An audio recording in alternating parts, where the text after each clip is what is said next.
Olá, internautas! Estamos iniciando mais um programa Literatura e Prosa. E a prosa hoje é sobre feminicídio. Para isso eu tenho duas pessoas aqui que vão falar sobre o assunto, Lu Vieira e Marina Marino. Marina Marino vai começar nos dando o prazer de ler um poema a respeito. Marina. Antes do poema, vou agradecer você pelo convite. É sempre um prazer, Marina. Porque é muito importante, né, a gente ver os homens já se ocupando desse tema, um tema que ficava só voltado como se fosse um problema só das mulheres, né? Isso é um problema de todos nós, né? Isso, a sociedade toda, né, tá com essa ferida enorme que a gente vai ter que trabalhar juntamente. Exatamente. Bom, eu vou ler um poema dessa antologia que foi lançada em 2019 pelo pessoal do Mulherio das Letras. Nenhuma a menos. Nenhuma a menos. Eu cheguei a participar. Foi? Quando eu comecei a me relacionar com o pessoal do Mulherio. Esse poema é da Giovânia P. O título é Perdoa. Perdoa, Teresa. É que não podia ver seus olhos olhando, nem seu sorriso brilhando para outro. Nem podia aceitar que um homem ou que uma mulher visse em você as coisas que deveriam ser só para mim. Nem deixar você sair com as amigas para fazer sabe-se lá o quê. Nem trabalhar para ganhar ares de poder. Nem deixar homens te notarem. Perdoa, se é que existe perdoar. Mas essas suas partes todas, que são minhas, homem nenhum irá tocar, nem sentir o seu perfume. A única coisa que cheira aqui é a gasolina, é a fumaça, é a força carnificina desse meu amar. Isso, então, qual é o nome desse poema? Perdoa. Esse aqui devia ser retratação, né? É um poema na voz masculina, na né? voz masculina, então. Por uma mulher, e que mostra exatamente a mentalidade do agressor. Do agressor hoje em dia, porque uma grande maioria de pessoas, o que acontece desses homens atuais, tal? A verdade, eu vou falar uma verdade aqui, pode ser até nem deveria falar, mas o brasileiro, no geral, ele tem medo de ser corno.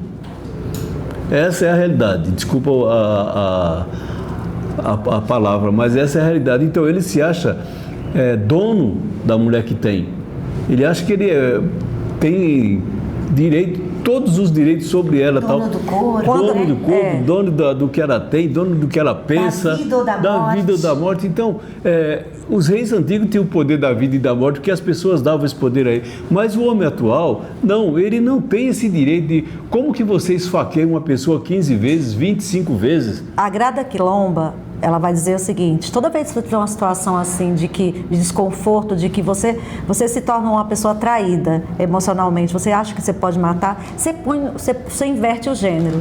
Já pensou se toda mulher traída fosse matar? Não teria nem homem vivo. Não teria homem vivo. Seríamos uma nação de mulheres sozinhas andando pelo planeta. Porque se ser traída é a razão, o que seria? Mataríamos toda hora. Então a gente tem que lembrar, só para a gente trazer aqui, né, a literatura, e a gente tem que trazer a realidade. Feminicídio, já existe uma lei, a Lei 13.104, 2015. A gente tem que lembrar que esse crime existe só para qualificar uma ação que é dirigida assim, com objetividade para o sexo feminino. Então você vai dizer, mas todo mundo morre todo dia. Todo mundo morre, o homicídio acontece. Mas você que nasce mulher, você pode morrer só porque você nasceu mulher. Porque você é mulher. Você vai ser violado, o seu corpo, se você tiver com calor e você vestir um short. Quando os crimes acontecem contra corpos femininos, a vítima, muitas vezes, é tornada culpada. O juiz, o delegado, as pessoas, a sociedade diz assim, geral. Mas a sua roupa não era muito curta? Mas o seu batom não era muito vermelho? Aí eu pergunto. Exatamente. E quando uma criança é violentada sexualmente, usa fralda? E quando uma freira está com o corpo todo coberto? E quando tem a burca? Então a gente está na hora de parar de culpar as vítimas e ver o crime em si. Em si, porque... Por que você não pode usar uma saia curta? Mas ele não pode ver uma saia curta que ele vai para cima. Que respeito é esse que existe, então? Você não pode usar uma saia, não pode usar um short e tal, porque o cidadão ali provavelmente é um demente.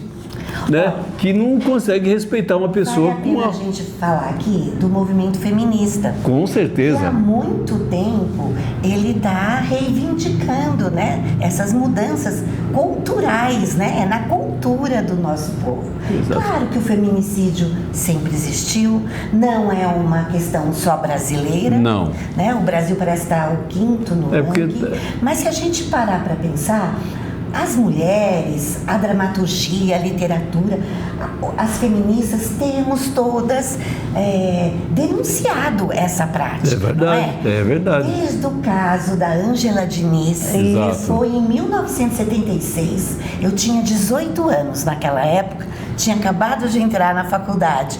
Então é o primeiro caso que eu me recordo mesmo. E o que aconteceu ali? Ali ele foi, o Doc Street, o assassino, ele foi considerado legítima defesa da honra, porque ela tinha flertado, não era? Com ele cismou, mas o DOCA, né, dessa década de 80, está reproduzindo um conto árabe, né, que a gente pode chamar da Sherazade Mil e Uma Noite. A literatura já ensina, desde a tradição dos contos de fadas, Barba Azul matava suas esposas. Exato.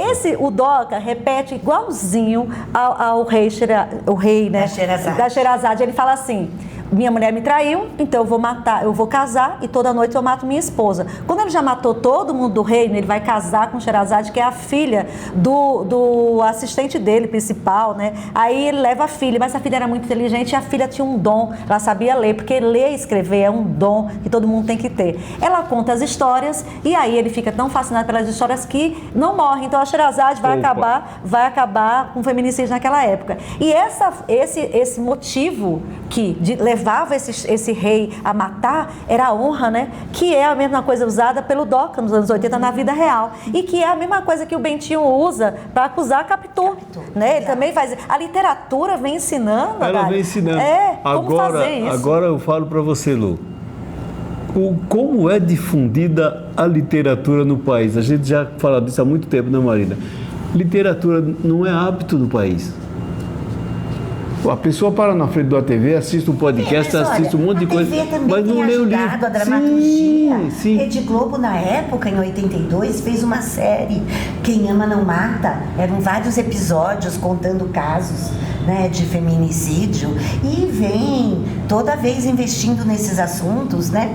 Agora mesmo tem alguma coisa nova, né? Dias Perfeitos, que vem de um livro, que é uma coisa chocante, né? A literatura, ela vai ser sempre algo assim que vai ser acessível para um grupo, porque as pessoas elas vão se interessando por determinadas coisas. Nem toda a sociedade vai ser leitora, mas a literatura inspira obras de arte no cinema, no stream, programas de televisão. Exatamente. Então a gente, por exemplo, está aqui através da literatura. O Mulherio, por exemplo, das Letras de São Paulo, a gente conseguiu, né, lançar nossa primeira antologia, que são cartas às mulheres. Mulheres escrevendo cartas para as outras mulheres. Então, se alguém...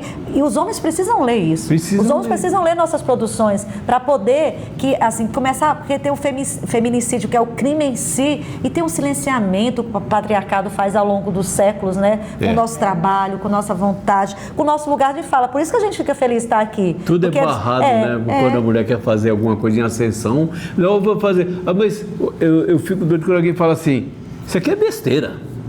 Mas, pega um livro de literatura e diz: isso aqui é besteira. As nossas dores não são besteira. Em 2006, depois do movimento feminista, né? O Brasil aprovou a Lei Maria da Penha. Sim. Né?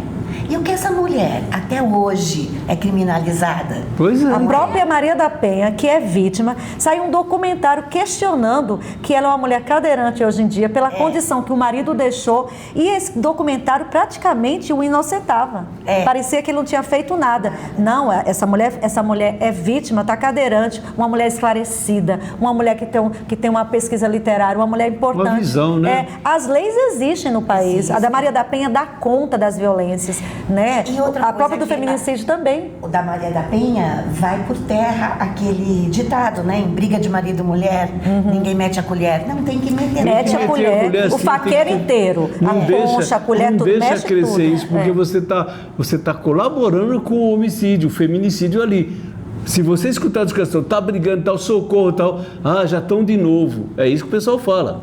Já estão brigando. Aí depois, no outro dia, fica sabendo, matou a esposa. Exato. Mas aí vai ser um problema social, porque a polícia vai ter que ir lá, vai ter que ir para o hospital, os vizinhos vão ser incomodados, as crianças vão ser abandonadas. Exato. Então não é uma coisa do ambiente familiar. Mas a Lu tocou no ponto.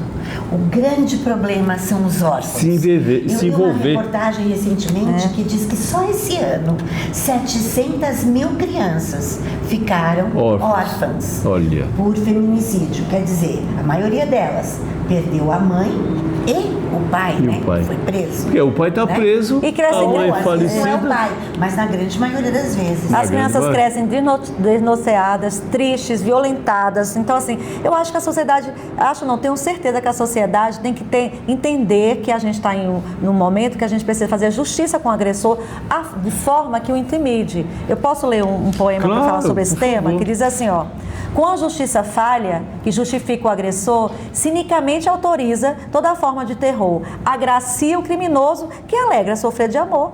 A lei do feminicídio nesse país já vigora, interdita o violador que mata, não é de agora, por simplesmente odiar mulher jovem ou senhora. O machismo desconhece paridade feminina, produzindo estereótipos, e o gênero discrimina, fomentando hostilidade e mais vidas extermina. O opressor vê a mulher como ser manipulável, porém nossa integridade é fator incontestável. Somos a força que pulsa, temos essência indomável. Pois é. E a gente vê então a Lei Maria da Penha, que existe já desde 2015, né? Agora, o ano passado, o tempo de prisão aumentou, né? Foi para 20 a 40 anos, quer dizer, a lei é rígida. Sim, mas aí, Maria, tem um problema. Ele pega 40 anos. Aí, com 10, o juiz fala assim, ele tem bom comportamento, solta ele. Quer dizer, onde é que ele vai ter mau comportamento no lugar onde não tem acesso a nada? Exatamente. Uma coisa importante que a gente tem que pensar na Lei Maria da Penha é o acolhimento da vítima. Muitas vítimas se envergonham. É uma vergonha dizer que seu corpo foi violado, se foi estuprada pelo seu próprio marido, pelo seu namorado. Você sente vergonha daquilo, você não expõe muitas vezes, a primeira vez, a segunda vez. E ele vai se encorajando e ficando mais forte, isolando você da sua família. Aí você vai para a delegacia. Chega lá, são policiais homens, que às vezes também alguns deles também acham que a violência é um caminho, e são delegados, juízes, como a Mariana Ferri. A Mariana foi lá, ela denunciou o estupro, o juiz, o advogado e o agressor estavam juntos, ela foi violada no corpo dela, foi violada naquela ação. Então, às vezes, você sofre a violência em casa, chega lá com o olho roxo, aí fala, por que você estava com ele? Você que fez isso. Então, fica dizendo como se você fosse a culpada, você saísse na rua catando alguém para te agredir. Quando o homem ele sofre uma violência, ele não tem que provar que ele não é culpado. Não é culpado. Só o corpo dele violado, só o corpo dele roxo. Porque a mulher não. A mulher não, a mulher tem que provar. Por exemplo, então, as próprias delegacias da mulher foi uma conquista do movimento feminista. Foi, então. O que eu acho ótimo, né? Porque pode se expor para outra mulher o que aconteceu sem vergonha nenhuma. Vamos olhar São Paulo. São Paulo, maior cidade do país. Pois é. A mais violenta nesse tipo de crime. Exato. O que acontece? O governador tira a verba, né? A verba para apoiar, para criar casas de apoio, para aumentar o número de delegacias, psicólogos, pessoas para ter um acompanhamento. Então a gente vê como a política ainda não está falando a mesma língua. Porque a sociedade não tem a cultura, Marina. A lei existe, as possibilidades existem, mas aí o que acontece? Ele pode dizer assim, mas eu não estou proibindo de acontecer, mas você não dá verba para aquilo ali acontecer, você vai matando aquele projeto, vai acontecer. Então, na hora da gente começar a votar pensando na sociedade. E assim, aí você vai dizer, mas isso aqui não o feminicídio não tem a ver com política. Não, existem governos que de forma discreta autoriza que a violência piore. É verdade. Autoriza que policiais sejam mais rigorosos e violentos com mulheres. Desacredite ela, volte para casa com essa dor. Nós vimos um ex-presidente que maltratava jornalistas, né? Exatamente. E faz pouco tempo, isso é uma realidade. Todo mundo viu, não é falar, você é mais velha. Inclusive, nesse governo dele, aumentou o número de feminicídio. Porque se existia um presidente que dizia que as mulheres eram burras, deviam ser caladas, que uma deputada não deveria ser estuprada porque era muito feia. De certa forma, ele encorajava a violência contra a mulher. A minha opinião é a seguinte, tem solução? Tem. Mas não é Tem só que aplicar a verbas, é a solução. cultura. Mas é o que eu venho dizendo desde o começo. Professoras, Escritores. na escola é que nós vamos educar os Exatamente. meninos para não serem violentos com as meninas, Exatamente. né? Para ter respeito pelo outro gênero. Exato. Eu acho que quanto à sociedade, nós conseguimos tanta coisa, Pois é. culturalmente falando. Por exemplo, antes acreditava-se que palmada educava alguém. Hoje já foi comprovado que não. Que não. Então nós vamos conseguir isso Eu também. acho que há possibilidade de mudança, sim, desde que haja empenho para isso. E vontade, né? E vontade política, acho que a vontade palavra é da vontade. sociedade. Gente, olha, eu gostei muito da presença de vocês aqui, foi muito instrutivo. Deixem as redes sociais, por gentileza, para as pessoas se interessarem. As pessoas cultas vão se interessar e as não cultas vão ser influenciadas pelas cultas. Certo? Tá bom. Então, deixa as Bom, redes sociais, por Instagram, gentileza. Marina, @revista Voo Livre. O meu Instagram é @ler_mulher. Ler mulher. Gente, conversei aqui com Marina Marino, escritora, poeta e empreendedora. E com Lu Vieira, que é escritora e poetisa. Isso. E assim, gente, nós encerramos mais um programa Literatura e Prosa. Obrigado, um abraço e até a próxima.